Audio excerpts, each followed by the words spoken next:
Just play a little bit of Anthony Albanese a few moments ago. Look, I've had 2 constructive discussions with President Trump.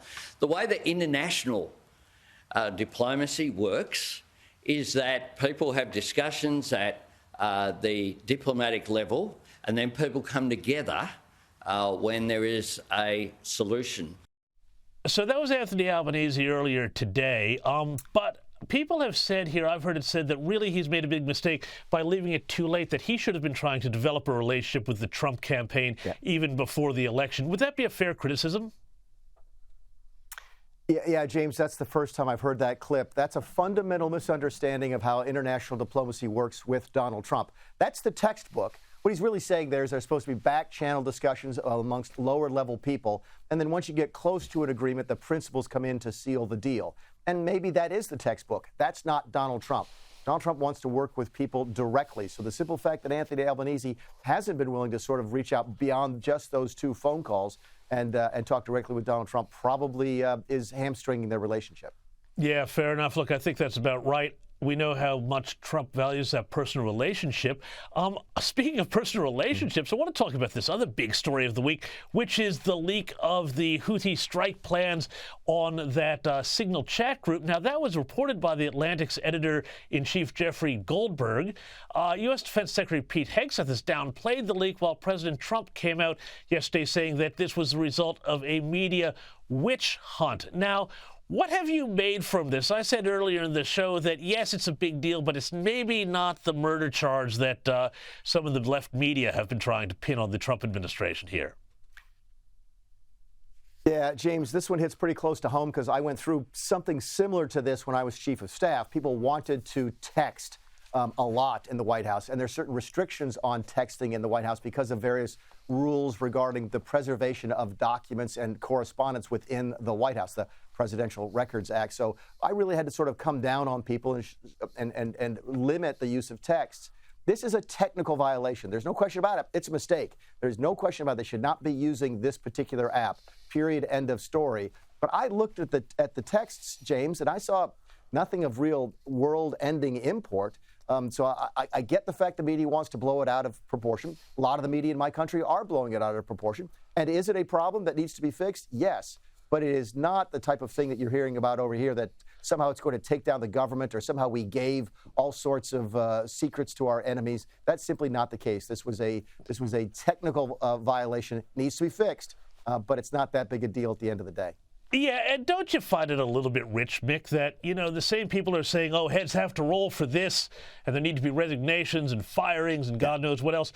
You know, when there was the failed pullout from Afghanistan and 13 American servicemen died, there was none of that, and that was much more consequential. Yeah, James, it's exactly what I was thinking about. Look, this is one of those things that they should take as a learning experience. This is why we don't use texting. This is why we don't use Signal. These types of things can happen. And oh my goodness, this could have been a problem if we had talked about something very important. But they had not talked about anything specific, anything. I don't think there's anything that's confidential in the information that I've seen, at least. So hopefully they'll learn from this and not make the same mistake again.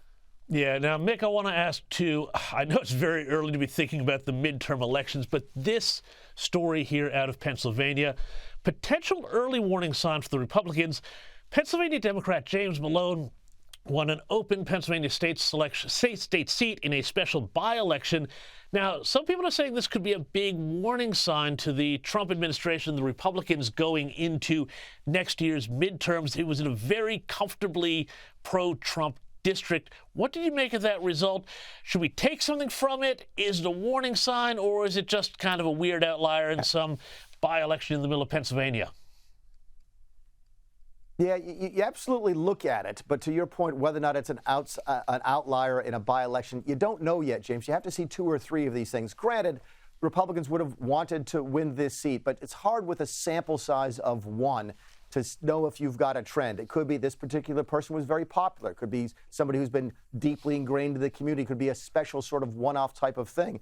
It doesn't mean that the Republicans are in trouble, but it does mean they're going to be paying extra close attention to it. I did notice also this morning that there's word out of Washington, D.C. that Elise Stefanik will be asked not to take the position at the UN because they want her to stay in the House.